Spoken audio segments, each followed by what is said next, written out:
Bonjour les amis, j'espère que vous allez bien. Je suis Pascal Préfingui, Lama Kunzan, et aujourd'hui nous allons parler de l'amour. Alors, qui n'a pas éprouvé de l'amour? L'amour, c'est un sentiment merveilleux. On peut être amoureux du ciel, on peut être amoureux d'un animal, on peut être totalement fou amoureux d'une femme ou d'un homme, ça dépend de son orientation sexuelle et de son genre, puis on peut être fou amoureux de Dieu. Et aujourd'hui, on va parler bien de l'amour dans le bouddhisme et de l'amour dans l'islam. L'amour pour Dieu ou l'amour tout court, en tant que qualité propre de notre nature Bouddha, eh bien, c'est un amour qui est sans support, qui est un amour absolu, celui qu'un soufi, qu'un croyant va ressentir pour Dieu. Il va ressentir de l'amour pour Dieu et l'amour pour Dieu. Dans le bouddhisme, ça se passe un petit peu différemment. L'amour fait partie de notre nature Bouddha et on peut se connecter directement à ce centre d'amour à l'intérieur de nous ou à l'intérieur des autres, ce qui veut dire que bien, on est amoureux de l'amour en réalité. C'est pas mal comme solution.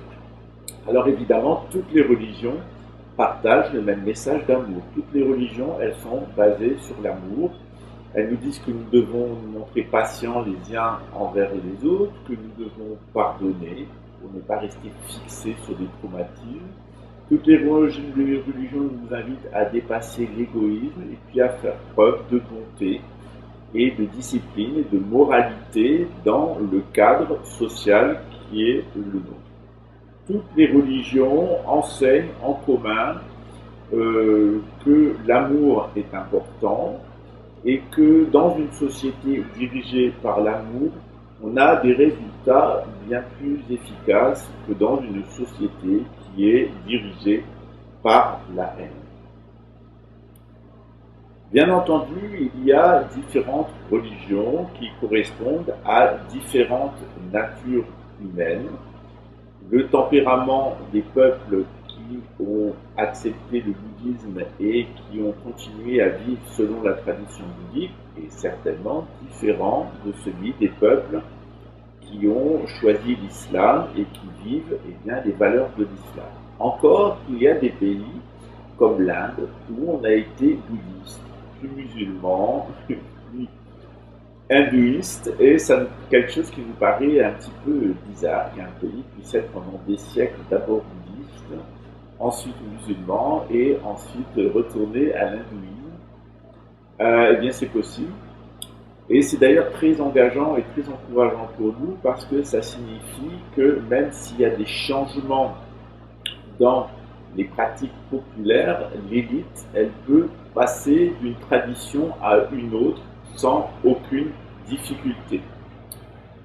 Quand on connaît très très bien le bouddhisme, on n'a aucune difficulté à être musulman et on n'a aucune difficulté à être hindou. Pour ma part, je ne mélange pas les cultes, je suis contre le syncrétisme, je suis contre l'œcuménisme même, mais il y a une unité transcendante des traditions. C'est-à-dire que lorsque je suis dans un temple hindou, je vais me comporter comme un hindou et faire l'expérience de Dieu qu'ont les hindous. Quand je suis dans un temple bouddhiste, eh bien, je vais expérimenter ma propre nature Bouddha, et quand je suis à la mosquée, je vais expérimenter la présence d'Allah en moi. C'est cela toute la différence entre l'exotérisme qui s'appuie sur des lois sociales et l'ésotérisme qui s'appuie sur une expérience intérieure. Les lois sociales, c'est la discipline et la moralité extérieure qui donnent des fruits dans ce monde. Et à l'intérieur, il y a aussi une discipline et une moralité, une éthique vis-à-vis de soi qui donne des bons fruits intérieurs. Et le fruit principal, c'est de vivre dans la paix intérieure, de faire l'expérience de sa nature Bouddha ou du divin ou de Dieu. Dans l'islam, on souligne qu'il y a un pur besoin inné chez tous les êtres humains de suivre Dieu. C'est la soumission. Tous les êtres humains, dans leur nature fondamentale, dans leur essence, eh bien, sont soumis à Dieu. Par contre, certains humains décident d'ignorer Dieu ou de rentrer en révolte, voire de rentrer en conflit ou en concurrence directe.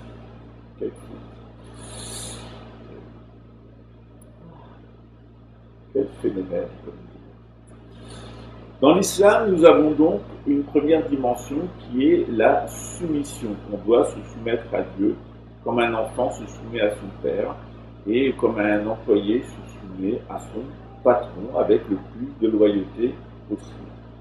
Cette soumission, c'est avant tout prier 2 à 5 fois par jour, 3 c'est l'idéal, s'acquitter d'un impôt de 3,5% sur ses biens, sur ses revenus pour le bien-être en règle générale de la société et des pauvres, jeûner pendant le mois lunaire de Ramadan et, une fois dans sa vie, si on en a les moyens, faire un pèlerinage qui consiste à se rendre à la Mecque ou à Médine. Dans le deuxième élément important dans l'islam, c'est la foi et l'excellence. La foi, ça veut dire accepter les vérités fondamentales de l'islam et l'infaillibilité du Coran en tant que manifestation de la table gardée, c'est-à-dire d'un livre céleste qui se manifeste à travers le livre humain du Coran, c'est-à-dire la récitation. La troisième vertu, troisième principe de l'islam, c'est l'excellence, je vous l'ai dit. C'est une question qui est extrêmement pertinente lorsqu'on va s'intéresser au domaine de l'amour. L'islam nous demande d'être excellent. Excellent en tibétain, c'est trilé. Voilà, lama, dechen, kunzan, trilé. Elle est pas mal celle-là. Ça veut dire que je dois aussi réaliser une certaine excellence. C'est-à-dire qu'il faut que j'essaye d'être meilleur en permanence, parce que le lama qui m'a donné ce nom a pensé qu'il n'était pas... il m'a dit Dechen, c'est-à-dire que tu dois aller te mettre vers la terre pure de l'Ouest, ce que j'ai fait, je suis au Brésil, dans la terre pure des indigènes. Ensuite, il m'a dit Kunsang, c'est-à-dire que tu dois réaliser le Dieu, le Bouddha primordial, la vie Bouddha primordiale. Après, trilé, c'est-à-dire que tu dois le faire de façon excellente. C'est-à-dire que tu dois parfaitement, excellemment réaliser Dieu à l'Ouest. Donc, je m'y suis mis. Et c'est pour ça que je suis là, avec les motos brésiliennes qui passent, pour me rappeler que rien n'est parfait et que l'excellence est un but à atteindre que l'on n'a jamais atteint. L'excellence dans le domaine de l'amour, c'est qu'on doit aimer de façon excellente. Aimer de façon excellente, c'est de façon libre. On ne peut pas suggestionner une personne pour qu'elle nous aime. On ne peut pas suggestionner 2 personnes pour qu'elles s'aiment. Ça ne marche pas et ça finira toujours mal. On ne peut pas faire de la magie pour obliger une personne à nous aimer. Ça ne marche pas, il y a ce qu'on appelle la loi de rétribution et ça se retourne contre nous. Et c'est certainement un des principes les plus importants de l'islam, c'est que Dieu est juge de notre comportement.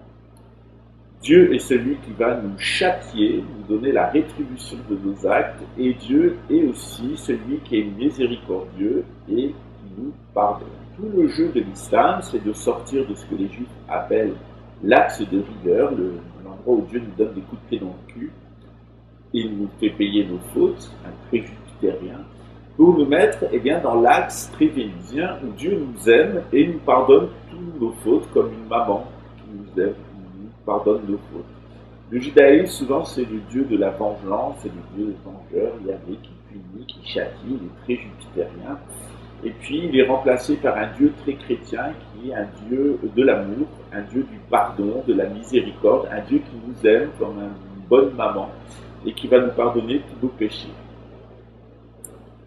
Bien entendu, dans l'islam, pour arriver à ce pardon divin, à cette miséricorde divine, de ne pas être châtié par Dieu, de ne pas se comporter comme juge avec nous, il faut avoir une certaine éthique. En particulier, on nous demande d'être honnête. Il faut être honnête envers Dieu et il faut être honnête envers nous-mêmes et ensuite être honnête envers les autres. C'est-à-dire qu'on ne négocie pas avec Dieu. Je donne souvent l'exemple d'un rabbin en Israël qui faisait la fête des cabanes, et comme il voulait continuer à faire son business, il a construit une cabane autour d'un vélo, et il circulait à l'intérieur de la cabane. C'est-à-dire que d'un point de vue juridique, formel, matériel, il était dans une cabane, mais il a violé l'esprit de la fête des cabanes, et son mental n'était certainement pas dans la cabane. Il était en train de bicycletter à gagner du fric ou faire le prosélyte. On a là vraiment la déchéance d'un clergé, mais à un niveau qui est absolument misérable, de déchéance de l'esprit, de déchéance mentale et de préoccupation seulement par les aspects les plus extérieurs et les plus dérisoires de la loi, comme le nombre de fois on va ouvrir son paquet de Kleenex. Comme disait Jésus, vous laissez passer un chameau et vous noyez un insecte. Vous êtes pareil à des sépulcres blanchis. Vous paraissez beau au dehors parce qu'on vous a repeint à l'heure du temps, à l'ère du temps, mais à l'intérieur, vous êtes rempli d'ossements et d'impuretés. Jésus dit d'ailleurs, lequel de vos prophètes n'avez-vous pas persécuté? Lorsque les prophètes sont vivants, vous les persécutez et vous les tuez, et vous construisez ensuite des tombes sur leur corps, où vos descendants viennent les honorer, répétant le crime de leur père, Israël, Israël, combien de tes prophètes n'as-tu pas persécuté? Ça vaut dans toutes les traditions. Il y a beaucoup d'enseignants bouddhistes excellents qui ont été persécutés. Il y a aussi des grands enseignants de l'islam qui ont été persécutés. C'est le cas d'Ibn Arabi. C'est aussi le cas de Al-Mansour, Al-Hallaj, qui a été assassiné parce qu'il avait réalisé que Dieu vivait à l'intérieur de lui. Il a dit Al-Hallaj, je suis Dieu. Et il a été amputé de tous ses membres et mis à mort sous les yeux de ses étudiants. Évidemment, dans l'islam, pour être excellent, on mène un djihad, c'est-à-dire une guerre à l'intérieur de soi. Voilà. Et pour savoir comment mener cette guerre à l'intérieur de soi, on va voir un imam. L'imam va nous expliquer ce qui est juste et ce qui est injuste, et il va nous demander de lutter à l'intérieur de nous contre ce qui est injuste, et éventuellement aussi à l'extérieur. Mais d'abord, on lutte contre son propre comportement injuste. Ensuite, on va lutter contre l'injustice à l'extérieur. Lorsqu'on demande un avis juridique sur une question, ça s'appelle une fatwa. Voilà. Une fatwa, ce n'est pas une condamnation à mort. Il y a chez J'abat mon cerveau au cannabis que c'est une telle imbécilité. Mesurer le niveau de confusion mentale de ces gens-là et comment ils mettent les autres dans la confusion mentale, mais généralement c'est le cas des Néandertaliens, surtout lorsque c'est des Ashkénazes qui ont apostasié.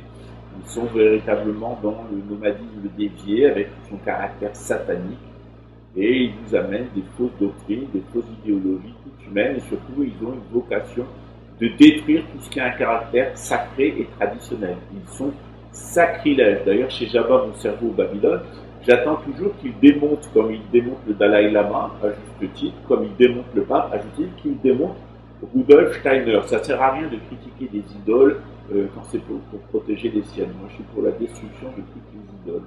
Voilà. Par contre, il y a du bon dans l'institution du Vatican, il y a du bon dans l'institution des Dalai Lama, il y a aussi du bon chez Rudolf Steiner, notamment dans l'agriculture biodynamique, je l'ai souligné plusieurs fois. Ce qui est intéressant, c'est de ne pas faire des idoles, de se saisir de ce qui est bon et de rejeter ce qui est mauvais. C'est ce qu'on appelle la voie du juste milieu. Dans l'islam, eh bien, on met l'accent sur la charia, c'est-à-dire l'éthique intérieure et l'éthique extérieure, la moralité intérieure et la moralité extérieure. On doit partir de combat contre notre propre immoralité et l'immoralité extérieure. Et puis surtout le pardon, on est invité à pardonner aux autres. Voilà le dispositif de l'islam. Dans le bouddhisme, on a un dispositif qui est très proche. C'est pour ça que moi je suis musulman, mais je suis un bouddhiste dans le cadre de l'islam. Des gens qui ne comprennent pas, c'est normal, il y a des gens qui pensent qu'on ne peut pas être médecin et pakistanais, qu'on ne peut pas être français et ne pas savoir faire la cuisine française. C'est comme ça, c'est ce qu'on appelle les préjugés. En tout cas, on a des principes fondamentaux dans l'islam qui ressemblent beaucoup. D'abord, dans le bouddhisme, on pense qu'on a une nature Bouddha qui est sans commencement ni fin. Elle a toujours été là. Et donc on rejette la notion de Dieu créateur. Par contre, on conçoit que dans le monde où on est, il y a un créateur du monde dans lequel on est. C'est ce qu'on appelle un démiurge. Par exemple, quand vous êtes dans la terre pure de Dewachen, eh bien, le Dieu créateur de la terre pure de Dewachen, c'est le Bouddha Amida. Ici, on est dans le monde de Mara, le prince de ce monde, et le créateur du monde dans lequel nous sommes, c'est Mara. Et lorsque les êtres humains naissent dans le monde de Mara, ils naissent ignorants. Lorsque les êtres humains naissent dans le monde de Dewachen, dans le monde de Sukhavati, dans le monde du Bouddha Amitabha, eh bien, on est connaissant. Voilà, c'est comme ça, c'est là toute la différence de point de vue. Donc, dans le bouddhisme, on a un concept qui est l'Adi-Bouddha, qui ressemble beaucoup au concept d'Allah. C'est-à-dire que c'est une conscience qui était, qui est et qui sera en permanence. Elle est en dehors du temps, en dehors de l'espace, et elle réside aussi à l'intérieur de l'être humain. Donc on voit que le concept d'Allah et le concept de Allah en moi, il existe dans le bouddhisme, c'est ce qu'on appelle l'Adi-Bouddha ou Kultutsampo Kunzang en tibétain. Voilà, une fois de plus, je vous dis, vous avez rencontré Dieu. Attends, c'est une blague. Il y a des gens qui sont capables de le découper et de dire que je me prends pour Dieu. D'ailleurs, il y a deux choses. Il y a être Dieu et se prendre pour Dieu. Et Dieu, nous sommes tous, je suis Dieu, vous êtes Dieu. Nous sommes Allah, Al-Halaj. Comme moi, nous sommes Allah, nous sommes la Divinité. Évidemment, il y a un Dieu créateur. Par exemple, dans notre terre ici, c'est la personne qui a créé, le démiurge qui a créé cette terre, eh bien c'est Mara, le prince de ce monde. Et dans la terre pure de Dewachen, eh bien c'est le Bouddha Amitabha. Nous, ce qu'on cherche, c'est à sortir de ce monde et après notre mort, pouvoir renaître dans la terre pure de Dewachen. C'est ce qu'a fait ma tante Jacqueline Rachel, le nom spirituel tibétain, et Dechen Dorje, puisqu'elle a été une enseignante dans d'autres existences, donc plus de conscience, ils se sont liés depuis très très longtemps. Elle nous a fait beaucoup d'espiègleries toute sa vie, mais particulièrement au moment de sa transition dans l'au-delà. J'ai jamais vu quelqu'un traverser le bardeau aussi vite. En 24 heures, c'était fait, et elle était déjà dans la terre de Dewachen. Elle nous a vraiment délivré des messages merveilleux. On a eu des pluies de fleurs, on a eu des manifestations d'oiseaux, vraiment, ça a été extraordinaire. Toutes les bénédictions, même au moment de sa mise en terre. On ne brûle pas les enseignants et les lamas, on ne brûle pas les pratiquants de haut niveau dans le bouddhisme. C'est pour ça que nous l'avons enterré. Tous les objets rituels du Dharma, le Gojé, Denibu, Tanga, etc. Tout a été fait parfaitement dans les règles. Voilà. Et elle nous avait d'ailleurs annoncé sa mort 10 jours avant, en nous précisant que ça serait ou le matin ou l'après-midi, etc. Elle avait demandé des mantras, etc. Elle était en parfaite santé le vendredi, on est allé au restaurant ensemble. Puis le dimanche matin, elle est partie faire sa transition comme un dorje, comme un éclair. Évidemment, dans le bouddhisme, on a, comme dans l'islam, de l'éthique, c'est-à-dire qu'on doit suivre une certaine discipline. Principalement, on ne doit pas mentir, on ne doit pas voler, on ne doit pas tuer. Par contre, on peut être amené à tuer par compassion. Quand il y a quelqu'un qui souffre trop, on va l'aider à finir sa vie. On peut être amené à voler, c'est-à-dire par exemple voler un voleur. C'est-à-dire que quand quelqu'un a chippé quelque chose à quelqu'un, on va aller lui chipper pour le rendre à la personne, c'est voler, mais c'est pour le bien, c'est pour redonner à son propriétaire légitime. Et puis il ne faut pas mentir, mais par contre on est autorisé à utiliser le mensonge comme moyen habile. Si les nazis arrivent ici et me demandent où est caché mon grand-père résistant, je ne vais pas dire il est dans la cave. Donc on est autorisé à mentir de la façon la plus adéquate quand c'est un moyen habile pour protéger la vie. On peut aussi inventer une histoire pour illustrer, ça s'appelle une légende, un conte, une illustration, un cas d'école, etc. Donc il faut évidemment rester sur l'éthique de l'éveil. Dans le bouddhisme comme dans l'islam, on a la foi, donc on est tenu d'avoir la foi dans ce qu'on fait, on ne le fait pas par hypocrisie, par des intérêts matériels. Quand on a des trop beaux monastères, eh bien, on a remarqué qu'on avait des gens qui venaient se mettre à l'abri. C'est-à-dire des gens qui n'avaient pas la foi, mais qui venaient faire une carrière monastique, sont de véritables poisons pour tout le monde, parce qu'ils ne sont pas sincères, ils n'ont pas la foi, ils viennent pour les avantages matériels de la foi. C'est arrivé dans l'islam, hein, les premiers musulmans qui ont suivi le prophète Mohammed, ils avaient tout à perdre de le suivre. Puis après, il y en a beaucoup qui l'ont suivi pour les biens matériels. Bien heureux ceux qui suivent par amour et pour la foi et pas pour les biens seulement. Une très belle histoire d'ailleurs avec Jésus, un jeune homme riche, on parlera une fois, plusieurs fois. Et je vous invite à redécouvrir. En vérité, dans le bouddhisme, la foi repose sur la logique et la raison. On n'a pas une foi irrationnelle, comme diraient les occidentaux. On a une foi qui est parfaitement logique, rationnelle, donc on ne compte rien. Mais on a une foi qui est parfaitement logique et raisonnable. Et on a une source valide d'information en matière de foi qui est le Bouddha. Donc on croit le Bouddha Sakyamuni, on expérimente ce que nous a proposé le Bouddha Sakyamuni, et ensuite on peut en conclure que c'était exact. Dans le bouddhisme, on dit toujours, soyez votre propre maître, soyez votre propre disciple. Ne croyez une chose comme vraie que si vous en avez fait vous-même l'expérience, pas parce que vos maîtres, vos parents, vos ancêtres et vos professeurs vous l'ont présenté comme tel. La nécessité d'éthique dans le bouddhisme elle ressemble beaucoup à la djihad, c'est-à-dire que quand on est bouddhiste, on doit mener une guerre intérieure contre les émotions perturbatrices. Par exemple, on a de la colère, je vais avoir de la colère, ça m'arrive, je suis en colère, les pneus étaient foutus à la voiture, ça m'a mis en colère. Et donc j'ai observé ma colère de l'extérieur, j'ai ri de ma colère, et j'ai fait attention que ma colère ne s'inscrive pas dans mon être subtil. C'est-à-dire qu'on peut avoir une colère grossière, mais il faut faire attention qu'elle ne s'inscrive pas au niveau subtil. Alors la plupart des personnes, elles ne vont pas exprimer leur colère, mais elle va être très très forte au niveau subtil. Donc on a une lutte à mener pour faire partir la colère au niveau subtil et la remplacer par l'enfer de la colère. Et l'envers de la colère, eh bien, c'est de ne pas être en colère. Voilà, c'est d'être équanime.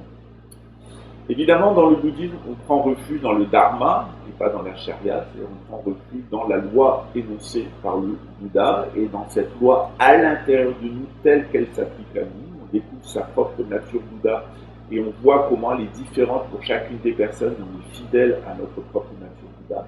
Et puis on va respecter une discipline éthique. Principalement, il y a 8 sections, qui est la vue juste, l'action juste, etc. Dans l'islam, on prend refuge souvent dans une tarika, c'est-à-dire on rentre dans l'Oumma. L'Oumma, c'est la communauté des musulmans, et dans la communauté des musulmans, on va rentrer dans une école particulière qu'on appelle une tarika. Dans le bouddhisme, c'est pareil, on prend contact dans la Shanga, en règle générale, la communauté bouddhiste, puis on va prendre refuge auprès d'un maître en particulier avec sa communauté. Donc, on voit que déjà, il y a beaucoup de similitudes entre l'islam et le bouddhisme. Ensuite, la nature Bouddha obscurcie et les voiles recouvrant le cœur dans l'islam sont deux concepts qui sont très proches. Souvent, je vous l'explique et je le réexplique, on a une nature Bouddha qui se manifeste selon les 5 éléments. Espace, air, feu, eau, terre. Chacun de ces éléments va se manifester comme de l'intelligence omniprésente, va se manifester comme de la confiance, de la compassion, de la clarté et de l'équanimité. Par contre, lorsqu'on va avoir sa nature Bouddha obscurcie par les samskaras, les traumatismes, les mémoires du passé qui ont été provoqués par le karma, eh bien on va être dans la dualité, on va vouloir imposer sa volonté, on va se fier qu'à son expérience, on va être complètement formaliste et puis on va alterner entre la froideur émotionnelle et les poisons émotionnels. Oui, j'ai pas vu. C'est froid comme un glaçon va tuer des gens, mais quand ça la touche un peu personnellement, Nini, le président, se mettait à pleurer en disant que c'était pas juste une espèce de vieille salope. Parce qu'il n'y a pas d'autre mot, une espèce de vieille garce, une espèce de vieux tyran, une espèce de vieille criminelle narcissique. Encore une ashkénaze déjudéisés, c'est toujours le même, hein, c'est les Cananéens, c'est les pires des personnes en règle générale, les Cananéens, mais quand ils apostasient, ils sont encore pires. C'est du flou cananien. Donc dans le bouddhisme, on parle de ces obscurcissements mentaux qu'on doit supprimer. Dans l'islam, c'est ce qu'on appelle les voiles du cœur. Il y a différents voiles du cœur qu'on doit enlever. Donc on s'aperçoit que dans le bouddhisme et dans l'islam, on a des concepts et des pratiques qui sont en commun. Voilà pourquoi c'est très facile de passer d'une religion à une autre. Les règles sont différentes à l'extérieur, les règles, les techniques qui sont utilisées sont aussi différentes à l'intérieur, mais le but à obtenir est le même. C'est d'obtenir cet esprit non né, cette claire lumière de l'esprit non né, qui est bien la présence de Dieu à l'intérieur de nous, qui est, qui était, et qui était, qui est, et qui sera, c'est ce qu'on appelle notre nature Bouddha. Dans le bouddhisme, comme dans l'islam, on nous demande bien, de développer plus d'amour. Alors évidemment, il faudrait d'abord définir ce qu'est l'amour, comment on peut développer cet amour, comment en fait on peut opposer la sanction divine ou les lois de la causalité, les lois du karma, on peut les opposer, ce qui est une forme de châtiment, que ce soit le châtiment de Dieu ou le châtiment du karma, il y a une fonction de châtiment, mais dans le bouddhisme comme dans l'islam, il y a une fonction de miséricorde. Comment est-ce qu'on sort de la roue des existences, de la roue des devenirs? Comment est-ce qu'on sort du châtiment divin? Eh bien, le bouddhisme comme l'hindouisme ont proposé un certain nombre de techniques qui sont différentes et sur lesquelles on reviendra dans un deuxième volet de cette capsule. Je vous remercie pour votre attention. Je dédie cette capsule à l'élévation de l'âme de ma tante Jacqueline Rachel, d'Etienne Doge, à la guérison, au rétablissement de la santé ou au passage le plus agréable et le plus facile possible de Lama Kunzang de Karma Midurling à Montchardon en France, et évidemment à l'accroissement des mérites et la divulgation de l'enseignement du 17e Karmapa Tadje Dorje, qui est donc bien notre 17e Karmapa. Voilà, je vous dis à très bientôt. Et puis pourquoi pas au Brésil, vous pouvez nous rejoindre ici. Les choses commencent à se formaliser. Les attaques dont on a souffert des milieux sataniques de Rio de Janeiro sont maintenant derrière. On est vraiment mieux ici. Il est vrai qu'on est tombé dans un quartier très bolsonariste, très spirit, très extrême droite, très nazi, plus l'ambiancement négatif qui venait des groupes de néo-nazis de Luxembourg, des trafiquants de drogue, des animateurs de réseaux pédophiles. Il est vrai que c'était quand même une mission assez impossible parce qu'on avait une infiltration à l'intérieur par des édomito-khazars et que des édomito-cananéens et qu'on avait cette attaque venant de l'extérieur. Sachez que maintenant, toutes ces personnes sont inculpées pour atteinte à la sécurité de l'État. Mon statut diplomatique me protège des actions perverses de ces individus. En tout cas, nous, on continue dans le cheminement du Dharma. On ne prendra plus de personnes d'Europe. On est passé à autre chose, à une autre phase de notre projet. On se concentre maintenant plus à travailler avec la population brésilienne. Ça nous convient mieux. Nous, on est devenus des Brésiliens. On travaille avec des Brésiliens. Par contre, vous pouvez venir nous visiter.